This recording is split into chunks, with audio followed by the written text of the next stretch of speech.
Olá, a paz do Senhor Jesus. Para quem não me conhece, meu nome é Fabrício Barreto Gonçalves e eu sou formado em teologia, sou da Igreja Batista e já fui da Igreja Presbiteriana há um certo tempo. E eu gostaria de compartilhar com você um artigo de teologia que Deus me deu e eu escrevi. Alma e espírito, né? Quem é o homem? Como disse Batista Mondan, ou Batista Mondin, teólogo, sacerdote, padre católico, escritor, autor de vários livros e best-sellers da editora Paulus ou Paulinas Católicas e a editora Sinodal também. E o que é o homem? A gente aprende no seminário, na faculdade de teologia, filosofia, antropologia, sociologia, filosofia, teologia, são matérias ligadas, intercambiáveis, intrínsecas, mas do aspecto teológico e bíblico, eu gostaria de compartilhar com você dois textos do meu artigo de teologia. São, deixa eu ver, uma, duas, três, são 6 páginas. Poderia até ser um TCC, né? Mais elaborado. Até uma dissertação de mestrado ou uma tese de doutorado. A Bíblia fala em Gênesis 2:7 o seguinte: então formou o Senhor Deus ao homem do pó da terra, ele soprou nas narinas o fôlego de vida, e o homem passou a ser alma vivente, né? Nefesh, ruach, espírito, né? O hálito, o sopro, o fôlego de vida, o elan vital, como falam os filósofos. Eu gostaria de ler também Hebreus 4:12. Hebreus, Novo Testamento 4, versículo 12. Porque a palavra de Deus é viva. Estou lendo aqui a Bíblia de Estudo Shed, tá? Da editora Vida Nova. Porque a palavra de Deus é viva e eficaz, mais penetrante e cortante do que qualquer espada de 2 gumes, e penetra até o ponto de divisão, ou dividir a alma e espírito, juntas e medulas, e é apta para discernir os pensamentos e propósitos do coração. Estou lendo aqui a Bíblia Shed, ok? João Ferreira de Almeida, revista e atualizada do Brasil, revista e atualizada do Brasil, segunda edição, edições Vida Nova, João Ferreira de Almeida, revista e atualizada. Aí eu proponho aqui um estudo, nesse breve artigo, de 6, 7 páginas no máximo, ideias sobre sopro, fôlego, ar e vento. A gente aprende no seminário, na faculdade de teologia, aí está ligado à antropologia, à filosofia, à filologia, está ligada à psicologia, está ligada à teologia, à sociologia, à antropologia. Essas questões de alma, corpo e espírito. A alma seria, a grosso modo, eu estou lendo aqui parte, compartilhando com você parte do meu artigo teológico, bíblico. Está digitalizado, registrado.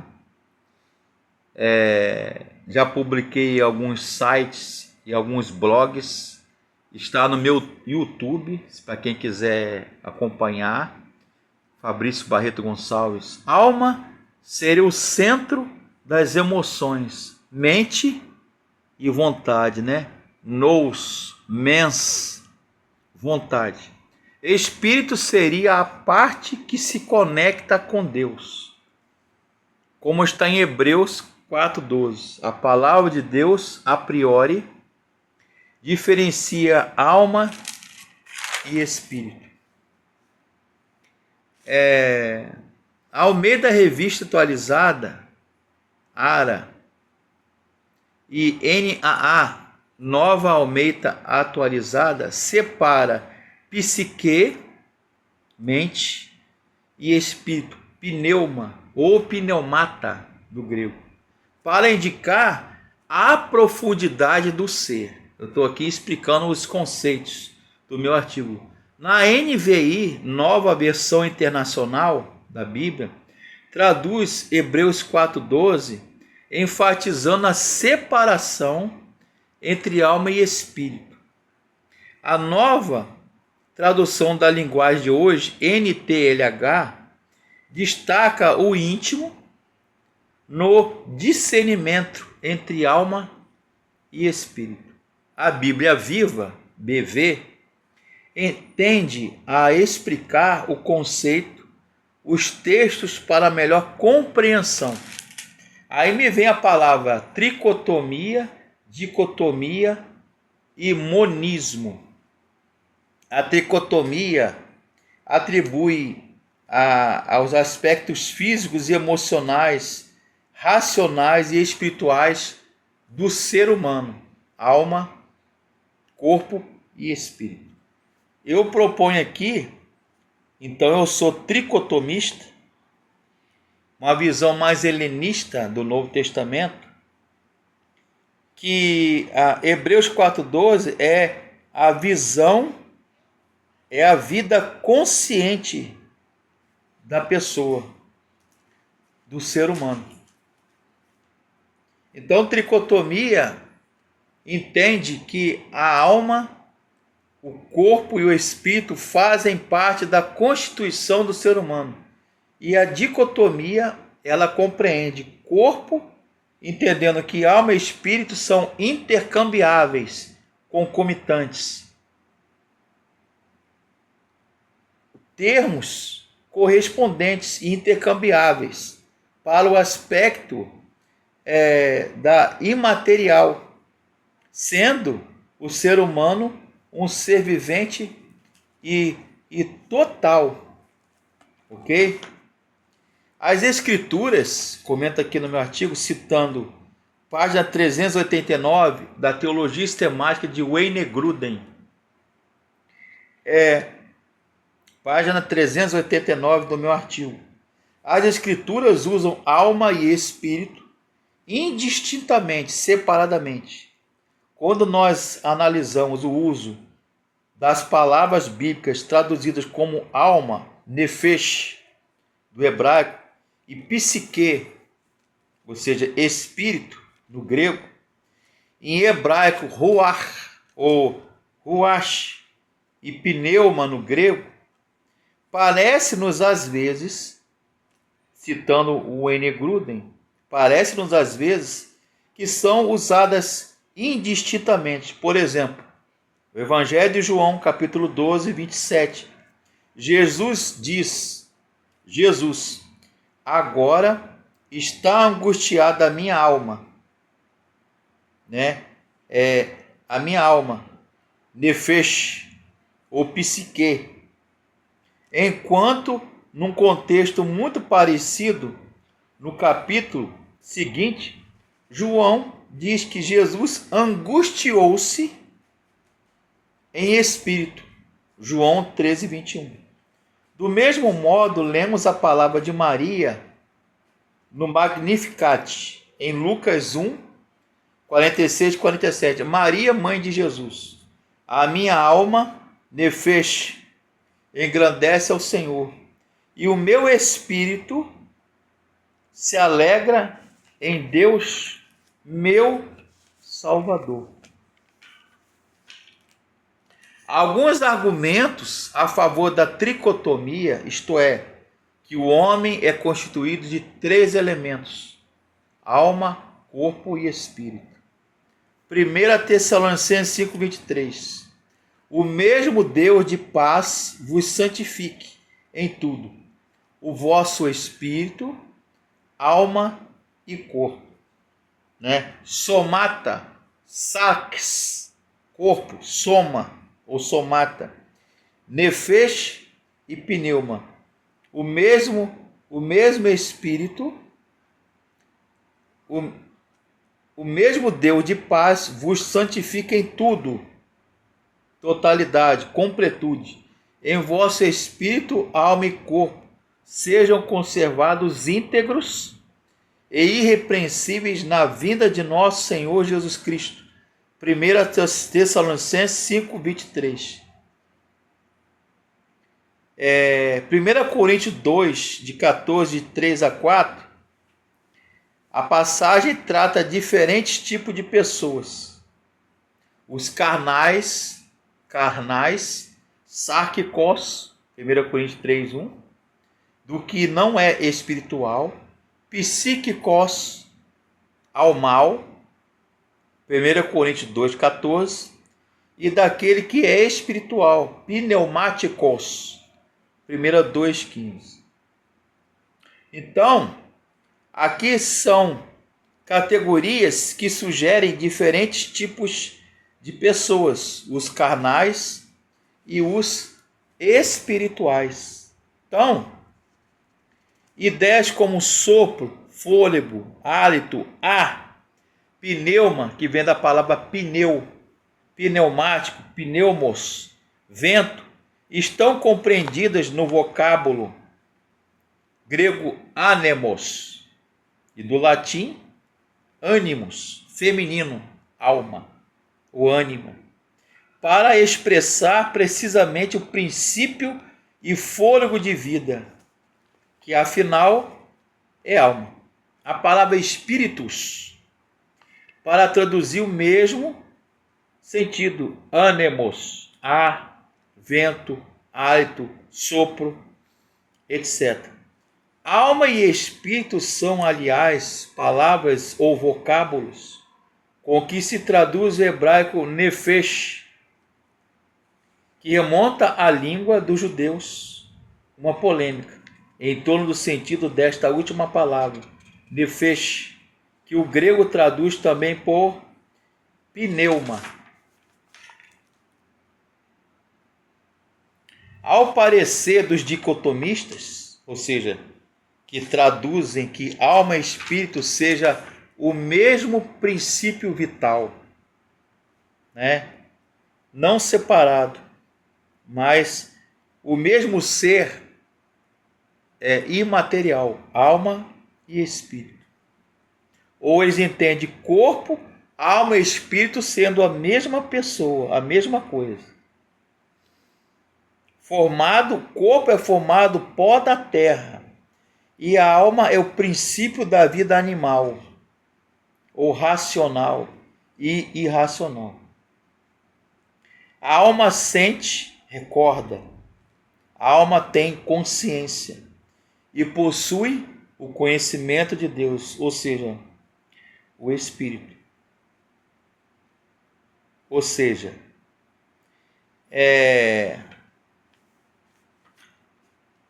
então, eu quero propor aqui no meu artigo,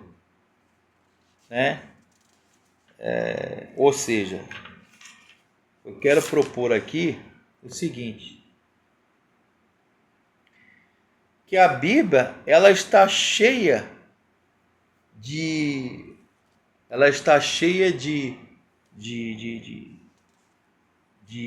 versões, está cheia de versões de aspectos que falam desse elemento material, que é o corpo, somata, do hebraico bazar, e o espírito, espíritos.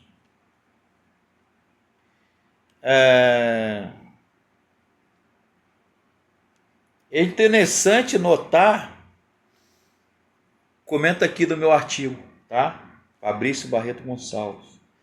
É interessante notar e conhecer as faculdades da alma, tida já como a essência vital, princípio vital do homem.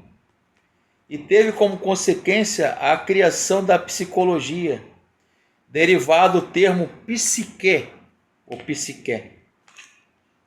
Psiquismo, mente, cognição, mentalidade. Mens, do latim, né? Mente. Passando a ser a alma, objetivo principal e preocupação de filósofos, e o espírito, componente imaterial do homem, em suas relações com o Criador. Segundo os teólogos, esta é a distinção sensível, a despeito da sinonímia, ou seja, os sinônimos, entre as duas palavras, alma e espírito. Mas notamos que alma tanto tende à matéria, que até para designar os aspectos físicos se empregam. Hajam visto as expressões alma de canhão em artilharia, alma do trilho em engenharia e ferroviária, alma de uma viga em arquitetura, alma da viola ou do violino em música, alma da bomba em hidráulica. No entanto, quero propor o seguinte: a palavra espírito ou animos, espíritus do latim, é a que se emprega na Bíblia para designar a natureza do ser infinito. Eu sou o que sou. Êxodo 3,14. Arraiar, Asher, Eiá. Eu sou o que sou, ou eu serei o que serei. O Criador e preservador do universo. Em suas várias ou variadas manifestações, por outro lado, é a que mais frequentemente designa a feição incorpórea do homem em suas relações com Deus. Por exemplo, em Lucas, Evangelho de Jesus segundo Lucas 23:46, estou compartilhando com vocês meu artigo, tá? Os que confiam em Deus entregam-lhe no termo da vida e o seu espírito, com o que fizeram Davi e o próprio Jesus. Quando se fala a Bíblia, a palavra espírito com E minúsculo, E minúsculo está tratando do nosso espírito, o espírito humano. Quando a palavra espírito na Bíblia está escrito com E ou M maiúsculo, está falando do Espírito de Deus, o Eterno. Através de não poucas passagens das Escrituras, vemos que Deus não se limitou a insuflar no barro, ou seja, no homem inanimado, Adão, a que deu forma humana, o fôlego da vida, já que, após presidir ao ato da criação, continuou a assistir o homem no curso da existência, em confortadoras manifestações de zelo e benevolência. No despontar do livro do Gênesis, primeiro livro da Bíblia, se lê que o Espírito de Deus pairava sobre as águas. Gênesis 1, 2, né? Ruach Merá Efet.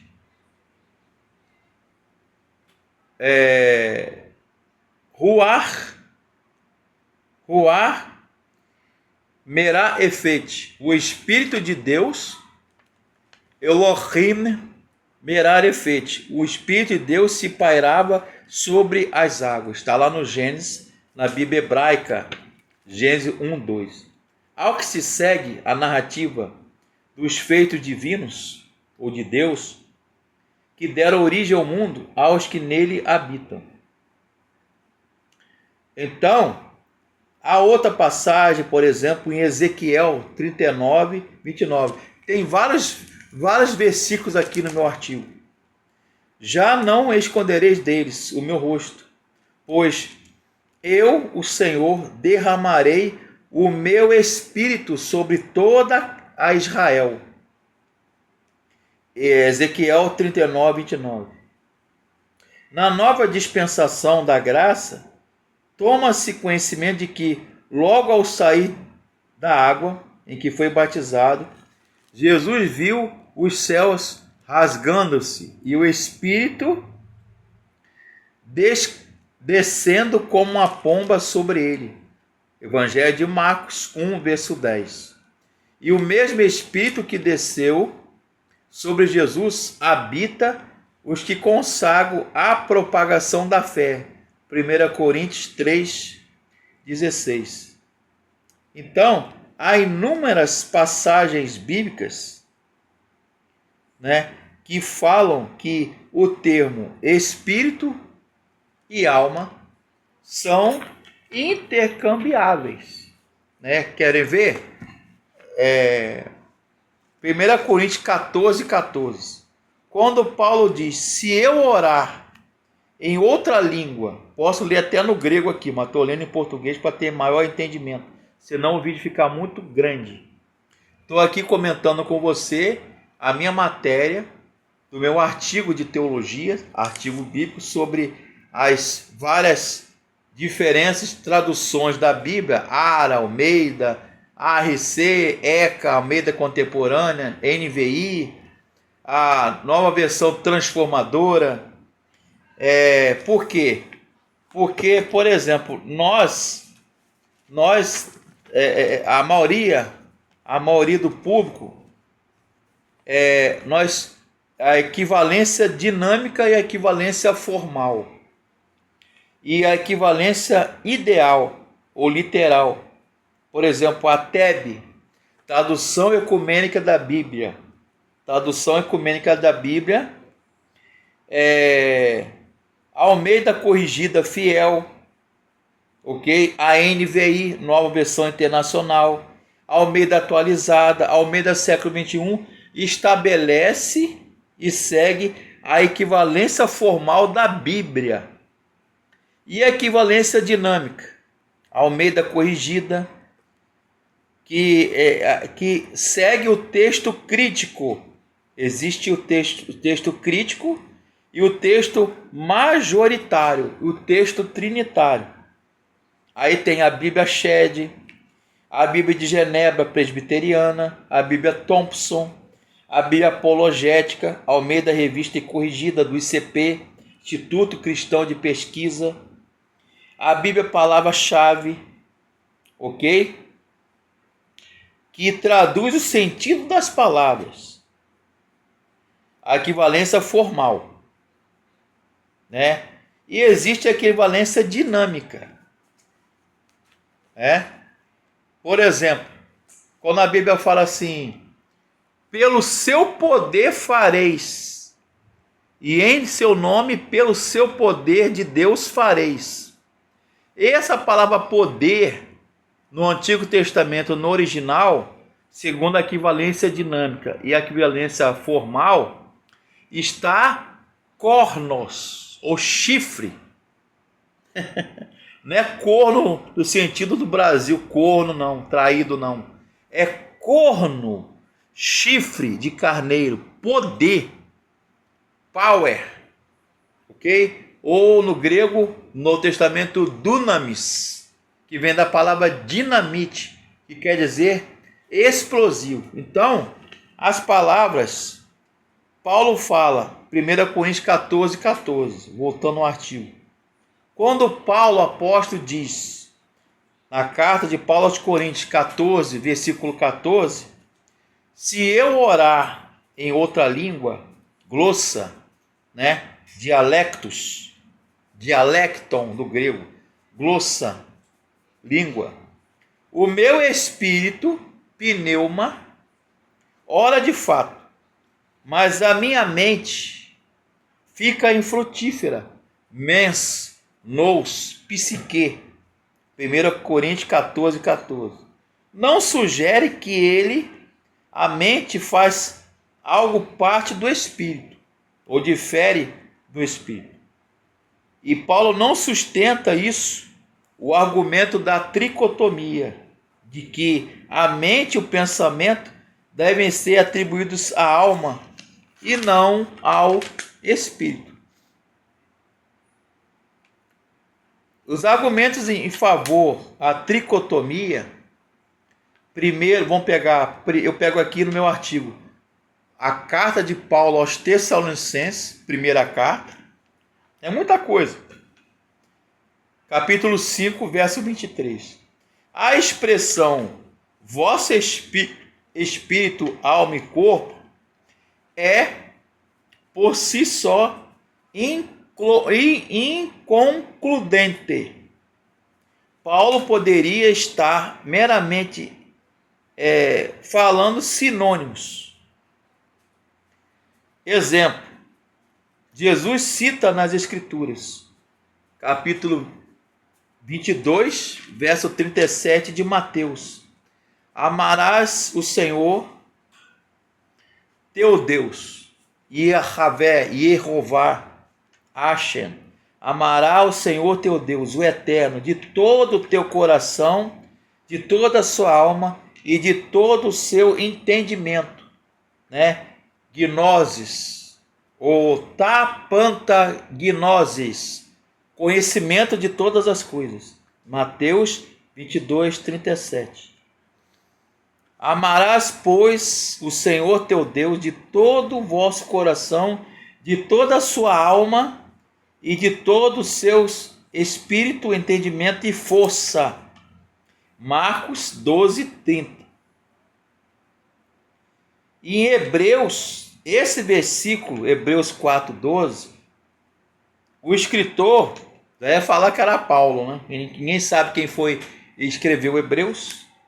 Fala que a palavra de Deus penetra até o ponto de dividir alma e espírito, juntas e medulas. Deve ser compreendido com 1 Tessalonicenses 5:23. Então eu pego esses dois versículos e outros, 1 Tessalonicenses 5:23 e Hebreus 4:12, que falam sobre a concomitância intercambiável para alma, corpo e espírito. E eu apresento que o homem é um ser tripartite.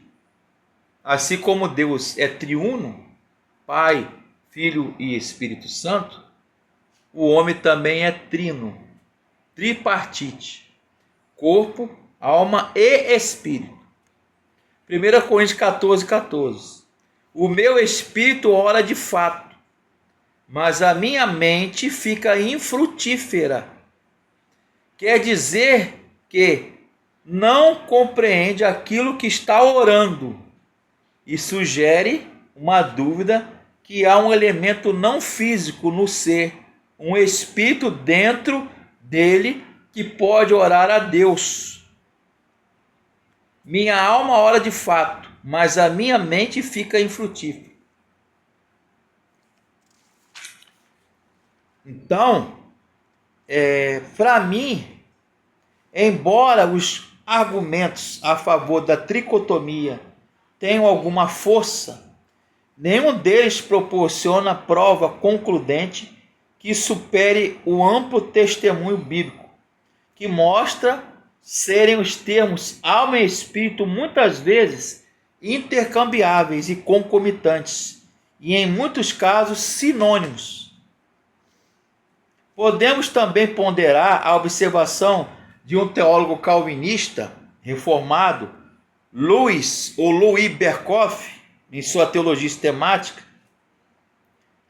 fala o seguinte: a concepção tripartite, corpo, alma e espírito do homem, originou-se na filosofia grega, que concebia a relação entre corpo e o espírito do homem, segundo a analogia da relação mútua entre o universo material e Deus. Pensava-se assim, como o universo material e Deus podiam entrar em comunhão um com o outro, somente por meio de uma terceira substância ou um ser intermediário, segundo a filosofia grega e helenista. Também o corpo e o espírito só podiam travar mútuas relações vitais por meio de um elemento terceiro ou intermediário chamado alma. Aqui são palavras de Luiz Berkoff, teólogo calvinista, presbiteriano reformado, em sua teologia sistemática. Então, para mim, Fabrício, eu falo o seguinte, que a alma seria o centro das emoções, mente e vontade, né, dos desejos, dos quereres, das emoções. E espírito é a parte do ser humano que se conecta com Deus, que se relaciona com Deus, como está em Hebreus 4:12. A palavra de Deus, a priori, diferencia alma de espírito. Vou ler de novo Hebreus 4:12, né? Que a palavra de Deus, a Bíblia, é uma espada de dois gumes, que penetra na divisão da alma, a ponto de discernir juntas e medulas, corpo, alma e espírito, né? Psique, ânima, nefesh, ruach, espírito. Eu sei que é um artigo de quase 7 páginas, se eu colocar a bibliografia, são 8 páginas, né? Grande dicionário de língua portuguesa, Domingos Vieira, Sermões, Padre Antônio Vieira, Teologia Sistemática de Wayne Grudem, Dicionário da Bíblia, 5ª edição de John Davis, da Casa Publicadora Batista, Antônio de Moraes Silva, Dicionário de Língua Portuguesa, Antônio Neves de Mesquita, Introdução e Estudo do Livro do Gênesis, Derek Kidner, editora Vida Nova, série Cultura Bíblica, Derek Kidner, Introdução e Comentário do Livro do Gênesis, 1 Coríntios e 1 Tessalonicenses e Romanos, da editora Vida Nova, Wisby, Douglas, F. Douglas, Gordon Fee, Douglas Stewart, Comentário Bíblico Vida Nova, Maia Pilman, a Bíblia livro por livro, Conhecendo as Doutrinas da Bíblia, Maia Pilman, editora CPAD, e vários outros livros aqui, né? O Comentário Bíblico de H.N. House, eu tenho aqui, N.T. Wright, livro de filosofia, comentários bíblicos, vários, são 35 artigos e 35 comentários e fontes bibliográficas, que gerou 8 páginas do meu artigo bíblico. Quem quiser ler, tem outras partes também, que ele é muito grande, já está com 34 minutos esse vídeo. Orem por mim, Fabrício Barreto Gonçalves, dê o seu like, seu joinha, né? E estudem a Bíblia de modo acadêmico e devocional comigo, e a filosofia, teologia, religião, ciência da religião, Fabrício Barreto Gonçalves, e curtam e sigam no YouTube e no Instagram, Fabrício Barreto Gonçalves, e venham estudar a palavra de Deus, a Bíblia, de modo acadêmico, teológico. Aqui é um trabalho acadêmico, uma análise teológica, linguística, sistemática do grego, do hebraico, do aramaico, do sânscrito e as línguas originais e traduções bíblicas, né? As versões, né? Equivalência dinâmica, equivalência formal, equivalência ideal, ok? Manuscritologia, estudos dos manuscritos e papiros do grego, do hebraico, do latim. Que Deus abençoe. Curta o nosso canal, Fabrício Barreto Gonçalves. Toda semana tem um vídeo de teologia no meu canal, no nosso canal, Fabrício Barreto Gonçalves. Que Deus abençoe. Shalom Aleichem. A paz do Senhor.